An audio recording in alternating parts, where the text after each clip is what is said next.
The uncanny resemblance. The research station on the distant planet of Kepler 442 bits was silent, except for the faint hum of machines. John Carter, a senior astrobiologist, had been working here for the past 5 years. His job was simple: study alien life forms and search for any signs of biological anomalies. But today, something was different. As he walked into the main laboratory, his assistant, Dr. Emily Hayes, looked at him with wide eyes. She was staring at the monitor, her fingers frozen over the keyboard.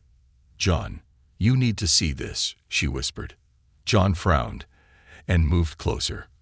On the screen was a live feed from the station's security cameras. A woman was standing near the main entrance, staring directly into the camera. Her face was pale, her dark hair falling loosely over her shoulders. But what sent a chill down John's spine was the fact that he recognized her. It was impossible. His breath caught in his throat. "Lucy." Emily turned to him in confusion. "Who?" John didn't answer. He rushed to the entrance, his heart pounding. The doors slid open with a soft hiss, and there she was, standing just a few feet away. She looked exactly like his daughter, Lucy Carter. The same soft features, the same piercing blue eyes. But that couldn't be. His daughter had died 10 years ago in a tragic spaceship accident. The woman looked at him, confused. Who are you?" John took a cautious step forward. His mind was racing. "My name is John Carter. What's your name?" The woman hesitated. Her hands trembled as she hugged herself. I don't know." Emily, who had followed John, exchanged a glance with him. She could be suffering from amnesia. John stared at the woman. No, this wasn't just a coincidence. She looked too much like Lucy. But how was that possible? He tried again, his voice softer. "Do you remember anything at all? How did you get here?" She shook her head. I woke up in the forest. It was dark, and I felt lost." Her voice cracked. "I don't remember who I am." John felt a strange mix of emotions: fear, hope, and confusion all at once. "Come inside," he said. "We'll help you." A mystery begins. Inside the station, Emily ran a few medical scans while John sat across from the woman. She watched them with a wary expression, as if she didn't trust them. Emily looked at the results on her tablet. Physically, she's fine. No injuries, no signs of trauma. John tapped his fingers on the table. He knew there was only one way to get answers. "I want to run a DNA test." Emily looked surprised. "You think?" "I just need to be sure." The woman seemed nervous but agreed. They took a small blood sample and started the test. It would take a few hours. John sat beside her, studying her carefully. "Is there anything at all, you remember?" The woman frowned. Flashes, strange images, a spaceship, a bright light, and then nothing. She looked at him desperately. "I feel like I'm missing something important." John clenched his fists. This was wrong. She looked exactly like Lucy. And the way she spoke, the way she moved, it was too familiar. But his daughter had died in deep space. There had been no survivors. So who was this woman? The DNA shock. Hours passed, and the station was eerily quiet. When the DNA test results finally came in, Emily's face turned pale. She looked at John with wide eyes. "John, you need to see this." John took the tablet and read the results. His vision blurred as his mind tried to process the information. DNA match, 99.9%. His heart stopped. It was her. This woman wasn't just a lookalike. She was Lucy. But that was impossible. John looked at her, his hands shaking. "Lucy." She blinked in confusion. "Who is Lucy?" John swallowed hard. "You." Silence filled the room. The woman stared at him, struggling to understand. But how? John didn't have an answer. His daughter had died 10 years ago. So how was she sitting right in front of him now? The DNA shock. John Carter stared at the DNA test results on the glowing screen. His heart pounded in his chest like a war drum. 99.9% match. The woman sitting across from him wasn't just a look-alike, she was Lucy. But that was impossible. Lucy Carter had died 10 years ago in a spaceship accident. There had been no survivors, no wreckage found, only silence. And yet here she was, breathing, confused, and very much alive.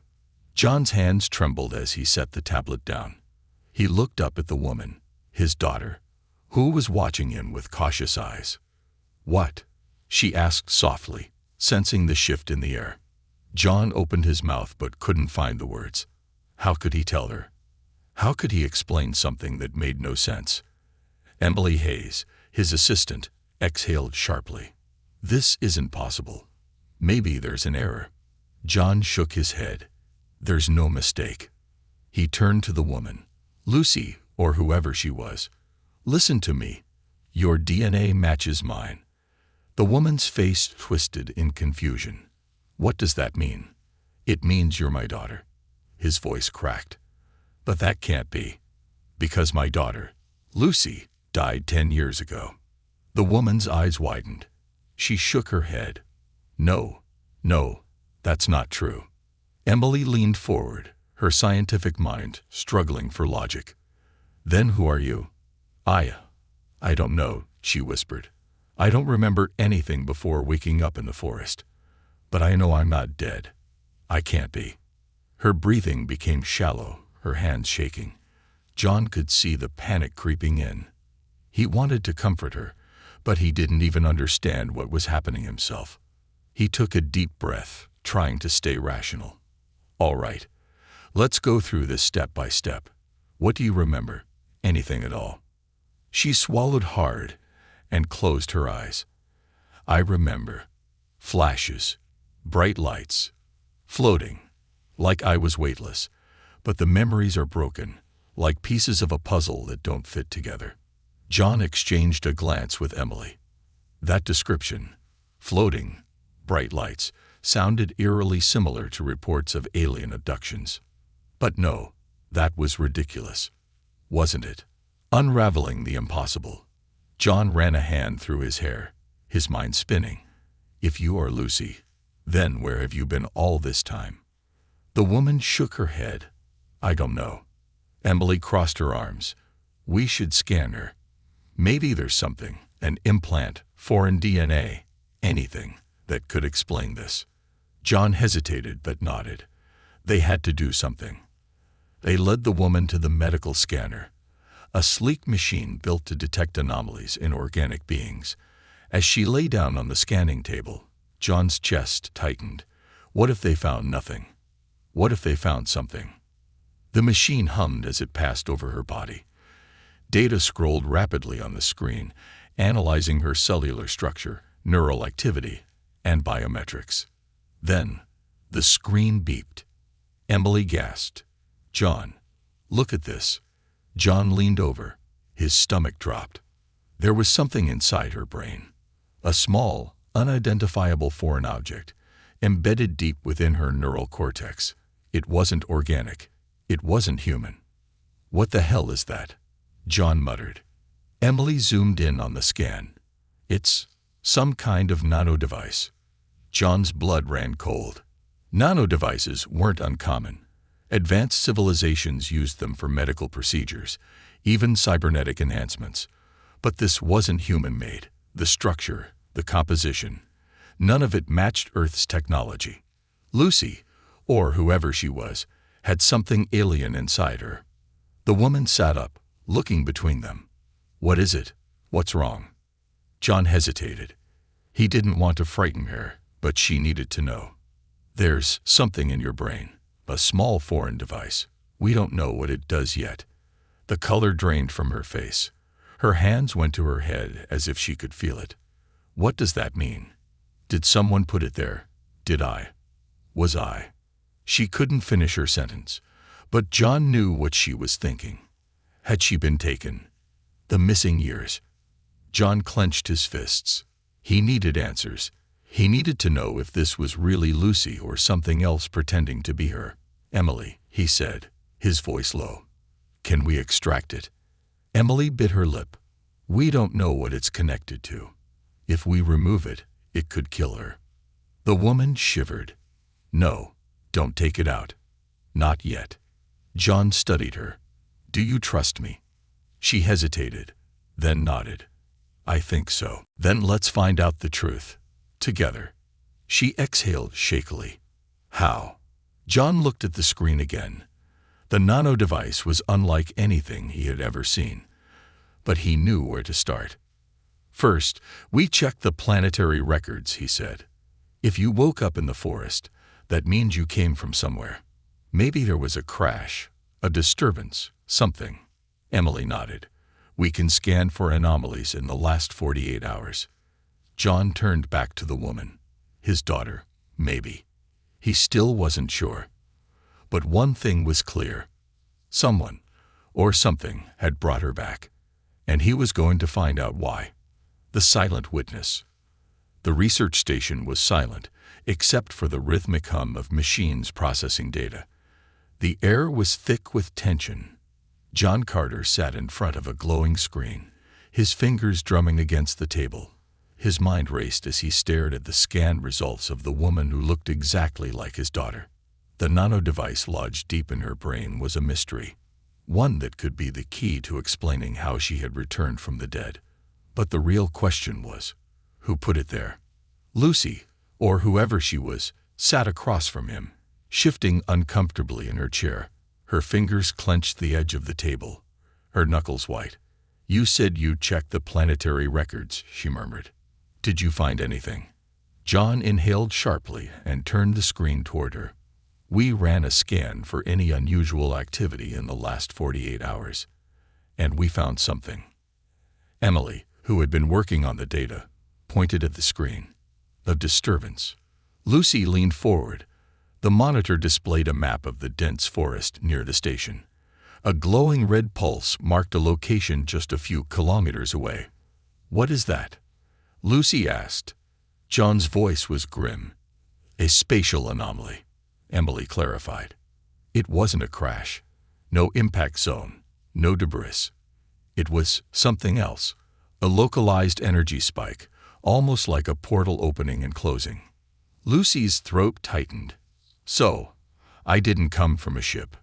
John shook his head. "No, it's like you were just placed there." The word sent a chill through the room. "The investigation begins." John stood up and grabbed his gear. "We're going to that site. If we're going to figure out what's happening, we need to see it with our own eyes." Lucy hesitated. "You really think we'll find something?" John met her gaze. "I don't know, but we need to try." Emily packed a scanning device, a pulse rifle, just in case, and a communication relay. "I don't like this," she muttered. "It feels like a trap." John agreed. But if it was a trap, they were already in it. The anomaly site. The journey to the anomaly site was tense. The thick alien jungle around them pulsed with strange bioluminescent plants. Shadows stretched unnaturally, as if the very fabric of reality had shifted.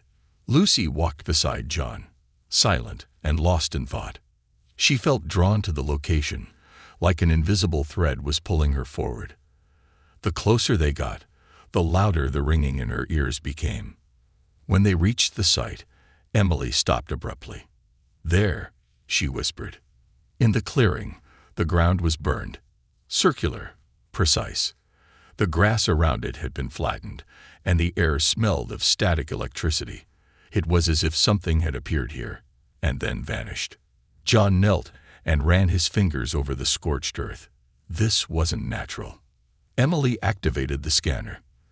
The device beeped rapidly, reading the energy signatures still lingering in the air. This isn't normal electromagnetic radiation," she murmured. "This is something else." Lucy shivered. "I was here, wasn't I?" John looked at her. "Yes." Lucy stepped forward, her heart pounding.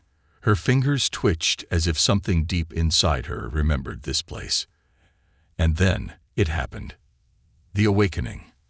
A high-pitched frequency filled the air, piercing their ears. Lucy gasped and clutched her head, dropping to her knees. The sound wasn't just noise. It was a message. John grabbed her shoulders. "Lucy, what's happening?" Her eyes snapped open, wide with shock. Memories flooded her mind. Bright lights, voices speaking in a language she didn't understand. Cold metal against her skin. She gasped. I wasn't alone. John's stomach twisted. What? I saw others, she whispered, her voice shaking. Others like me. But they weren't human. Emily stiffened. Aliens. Lucy shook her head. Not exactly. They were changed, like they had once been human. But now, she trailed off, her breath uneven. John gritted his teeth. This wasn't just about Lucy anymore. There were others, and that meant whoever did this to her was still out there. The silent witness. Emily's scanner beeped furiously. The readings spiked off the charts. Something was here. John whipped around, his hand moving to his weapon. The jungle had gone unnaturally silent. No wind, no distant alien creatures. Then something moved. A figure stood at the edge of the clearing, half hidden in the shadows. John's heart skipped a beat. It was tall, humanoid, but wrong. Its skin was pale and stretched tight over its bones, its eyes too large, glowing faintly. It had the faint outline of something human. But it had been altered. A lump formed in Lucy's throat. I've seen it before, she whispered. John's grip on his weapon tightened. Who, or what is it? Lucy's eyes filled with terror. It was with me. In the light.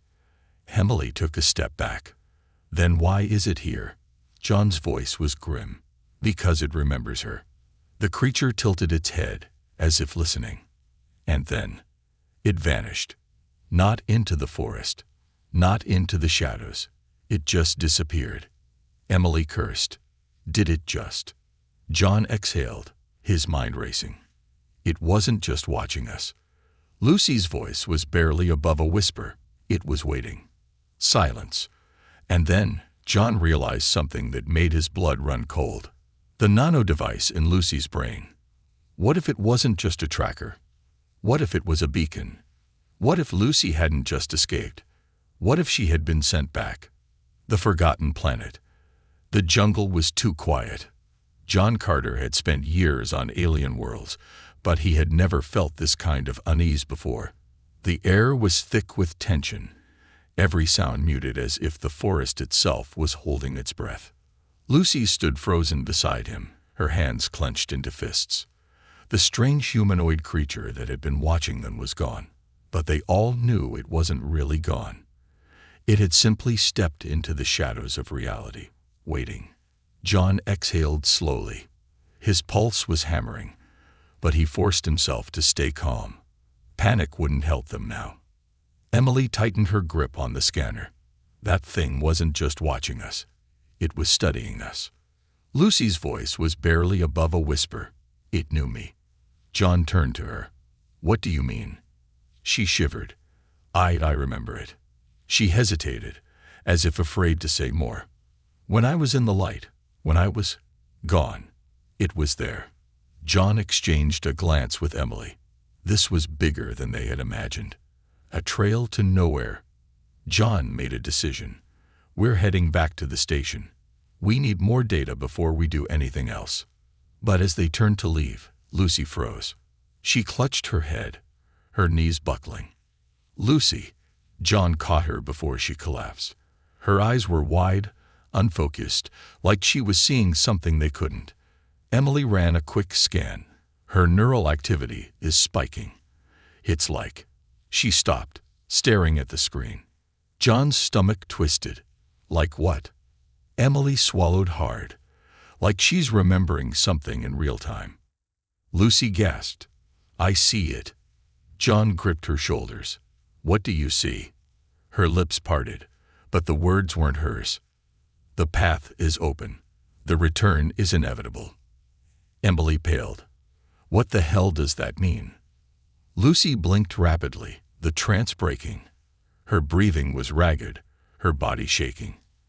"I don't know. I don't." And then she looked at John with wide, terrified eyes. "I remember where I was." Silence. John felt his throat tighten. "Where?" Lucy swallowed. It wasn't a ship. It wasn't another world. It was something else. She squeezed her eyes shut, trying to force the words out. It was a place between places. Emily frowned. "What does that mean?" Lucy shuddered. "I think I was in a forgotten planet, a world that doesn't exist in normal space." John took a slow breath. "And now, you're back." Lucy nodded, her voice barely above a whisper. "But what if I wasn't supposed to come back alone?" The code in the stars. Back at the research station, the air was thick with tension. They replayed everything. Lucy's DNA match, the nano device, the anomaly site. But they were still missing something. Emily was at her console, running deeper scans on Lucy's brain implant. "Okay, so here's where things get really weird." John raised an eyebrow. It wasn't weird already. Emily ignored him and pointed to the screen. "The nano device. It's not just a tracker. It's broadcasting a signal." John's breath caught. "To where?" Emily hesitated. "It's not transmitting to anywhere in known space. But..." She pulled up a star map, adjusting the coordinates. "It's pointing to a location that doesn't exist." John narrowed his eyes. "That doesn't make sense." Emily shook her head. "No, it doesn't. But here's the thing. Our scanners don't show anything there. It's just empty." Lucy stared at the screen, something flickering in her expression. John noticed. "Lucy." She looked at him. "It's not empty. It's hidden." Emily exhaled. "Okay. Say that's true. How do we find it?" Lucy's voice was calm, but the weight of her words made John's skin crawl. "We don't. It finds us." The signal answers. For hours, they watched the data stream. And then, something changed. The station's warning lights flickered. The hum of the machines shifted to a strange, low frequency. The air felt heavy. And then, a response came. Emily's screen glitched, symbols appearing in patterns that made no sense. "John, you need to see this." John leaned in. "What am I looking at?" Emily's voice was quiet. "A message." Lucy exhaled shakily. "It's not just a message." John turned to her. She looked pale, her hands trembling. "It's a summoning. The forgotten planet reveals itself." The ground trembled. The stars outside the station's viewing window seemed to shift. The space beyond was moving. No, warping. John's breath hitched. "What the hell is happening?" Emily checked the readings. I think something is trying to pull us in." Lucy whispered, "It's them."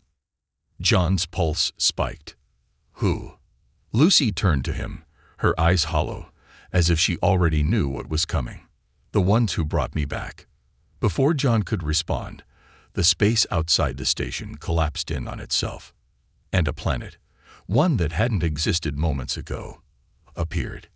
It was massive, a dead, broken world, floating in the abyss of nothingness. Emily gasped. It was hidden this whole time. John clenched his jaw.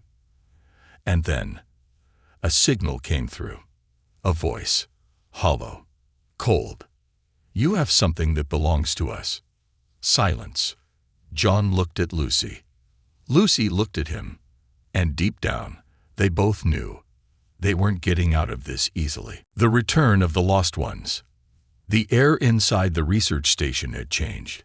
It was heavier, thick with something invisible but suffocating, like a force pressing down on their chests, making every breath feel unnatural.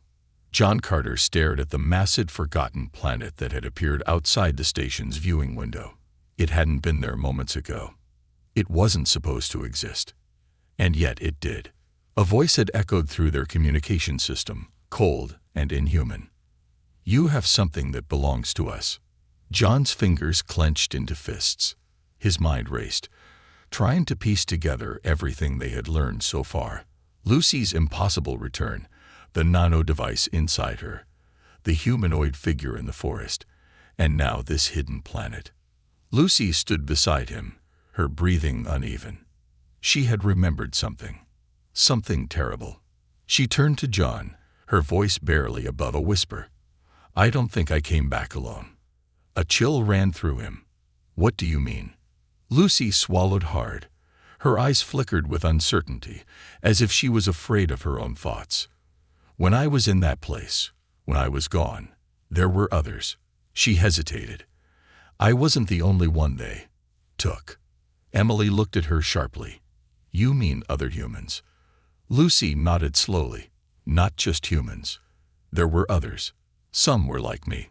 Some were changed." John exhaled. "Changed how?" Lucy's expression darkened, like the thing we saw in the jungle. Silence. Emily shifted uncomfortably. "So you're saying there are more of those things, and they might be on that planet?" Lucy didn't answer. She didn't have to. John knew the truth. That planet, whoever or whatever had hidden it from the universe before, was now calling them in. And they were running out of choices. The pull of the forgotten planet. The research station trembled. The lights flickered. Emily cursed, running to her console. "We're being pulled in." John moved to the main controls, but his fingers hesitated. If they tried to fight it, the station could be ripped apart. Lucy gripped his arm. "We have to go." John turned to her. "Why?" "We don't even know what's waiting for us down there." Lucy's blue eyes were filled with something between fear and uncertainty. "I do," she whispered. John clenched his jaw. "And?" Lucy's lips parted, and then she said something that sent ice through his veins. "They let me go for a reason." Emily's hands froze over the controls. "Wait. What?" Lucy inhaled shakily. "I don't know why, but I wasn't supposed to be the only one. There were others with me. But they didn't escape. They were left behind." She looked out the window at the planet growing closer. "And now they're calling them back." John felt his heart pound. "Them? Or you?" Lucy hesitated, then whispered, "Both." The station lurched violently as its trajectory shifted. The engines flickered in protest, but they had lost control.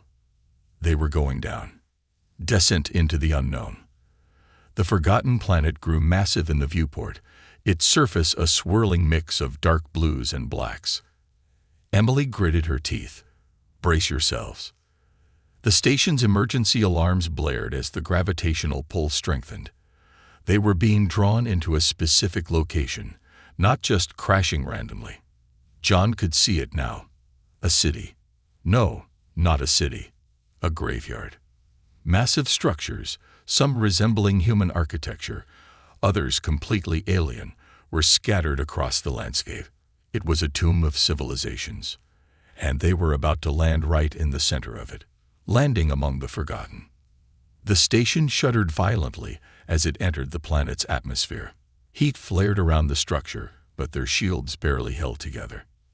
Then, a hard impact. The station trembled, metal groaning under pressure. But miraculously, they survived. For a moment, silence. Then the external scanners flickered. The words on the screen made Emily's stomach drop. "Life forms detected." John exhaled. That was fast. Emily checked the readings. "They're all around us." John turned to Lucy. "Are they the ones you remember?" Lucy looked pale. Her hands trembled. "I don't know." John grabbed his weapon. "We're not sitting around waiting for them to come knocking." Emily hesitated. "You want to go out there?" John nodded.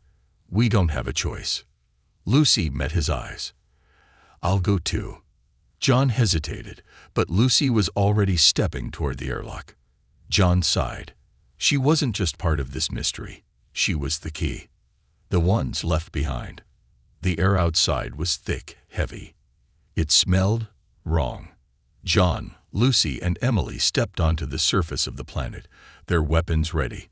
The structures around them were massive, broken towers reaching toward the sky. And then they saw them. Figures moving through the shadows. Not human. Not fully alien either. The lost ones. Lucy's breath hitched. I know them. John tightened his grip on his weapon. What do you mean? Lucy took a shaky step forward. They were with me. Then one of the figures stepped into the dim light. John's blood ran cold. It was a man, or at least it had been. His skin was pale, almost translucent. His eyes were black voids, his limbs unnaturally elongated. But his face, Emily gasped. Lucy whispered, "Oh my God," because they all recognized him. He was Captain Elias Vance, a name that had been etched in history, a name from a ship that had disappeared 40 years ago, a ship that had been lost in the exact same region of space where Lucy had vanished. And he wasn't alone. Hundreds of them stood in the ruins, watching, waiting. John's grip tightened on his rifle. Lucy swallowed hard, looking at the once human captain. They didn't just take me. Her voice was barely audible. They've been taking people for decades. John exhaled. And now?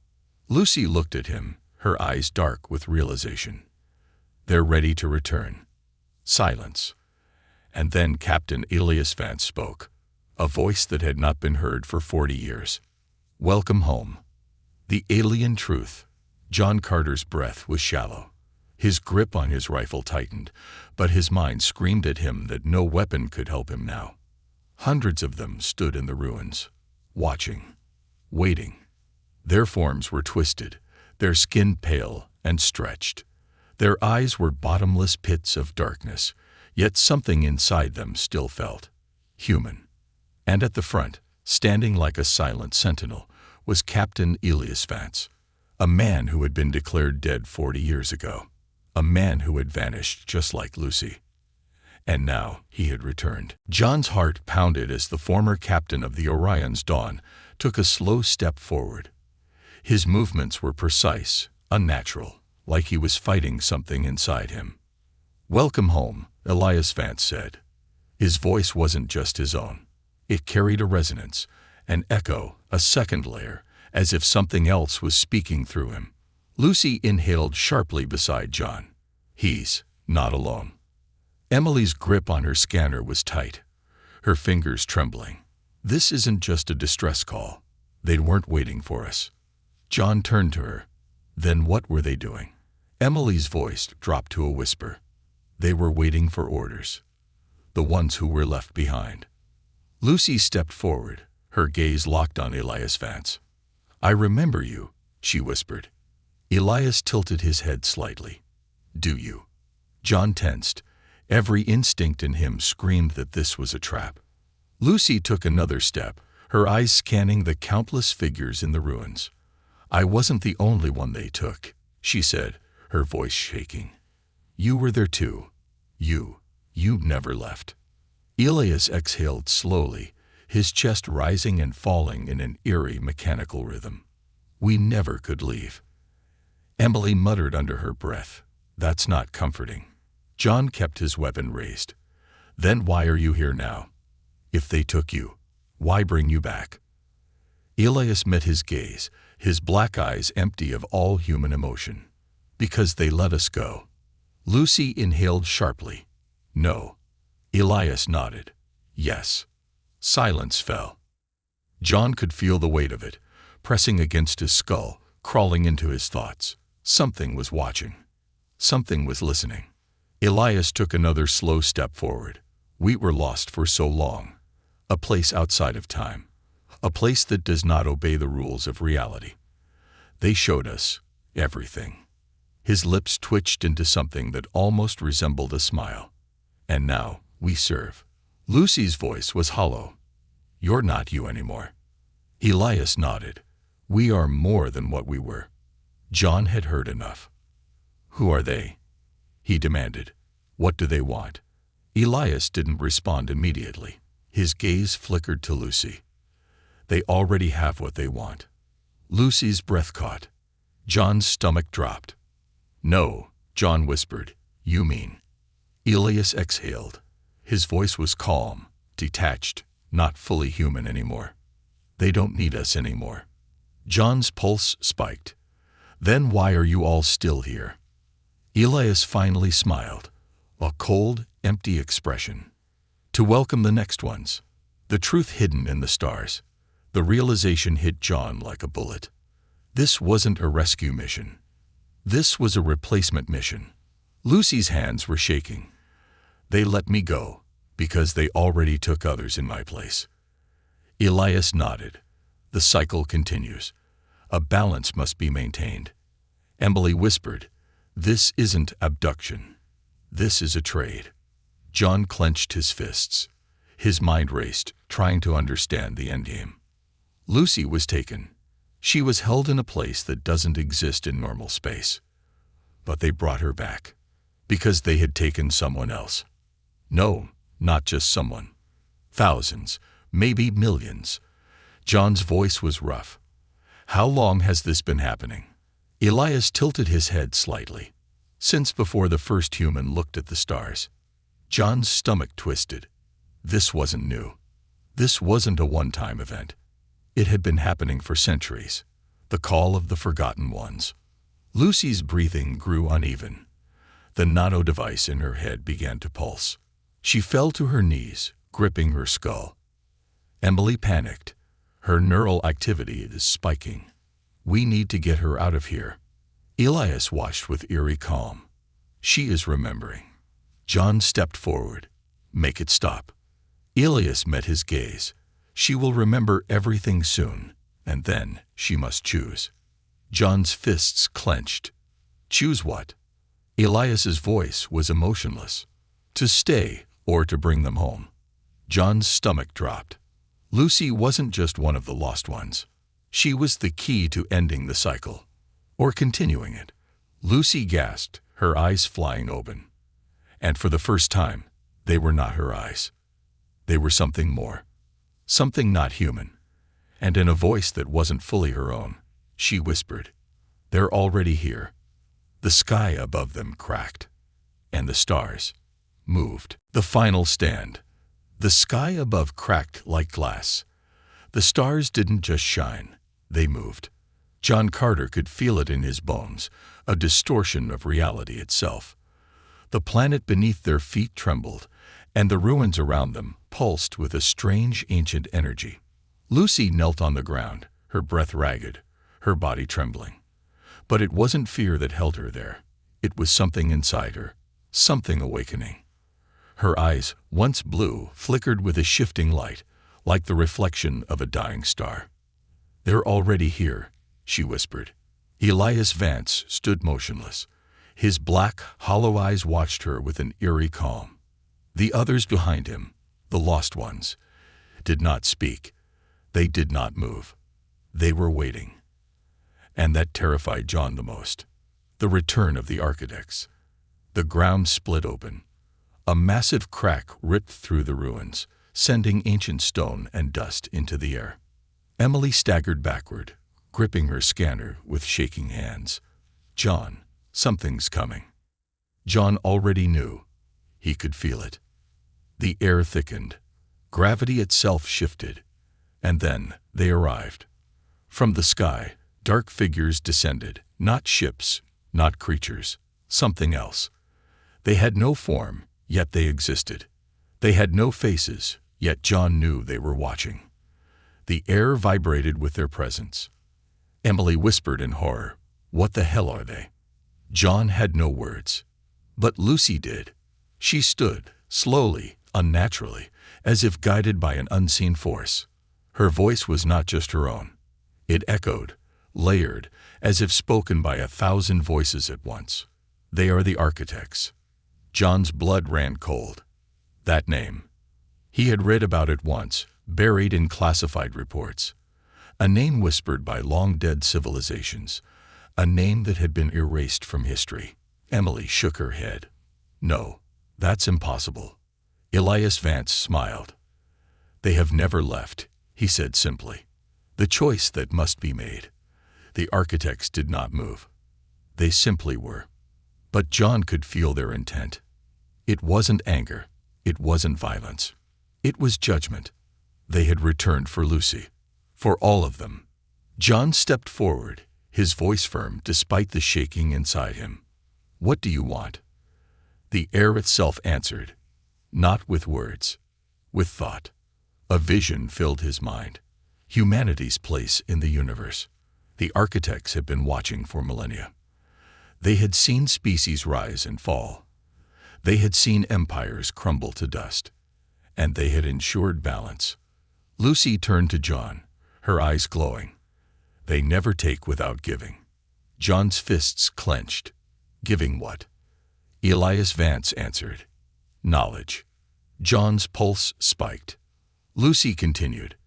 The ones they take, they show them things beyond human comprehension. They prepare them. And when they return, they are no longer the same. John shook his head. Then why take people at all? Why not just tell us the truth? Elias smiled sadly. Because you would never understand it. The words hung in the air like an unspoken warning. And then the architects moved. Not physically. Not in any way the human mind could comprehend. But space itself shifted, and suddenly, Lucy was standing between two realities. John reached for her. Lucy, don't. She turned, her face calm. I remember now. John's heart pounded. What? Her voice was soft. Why they sent me back.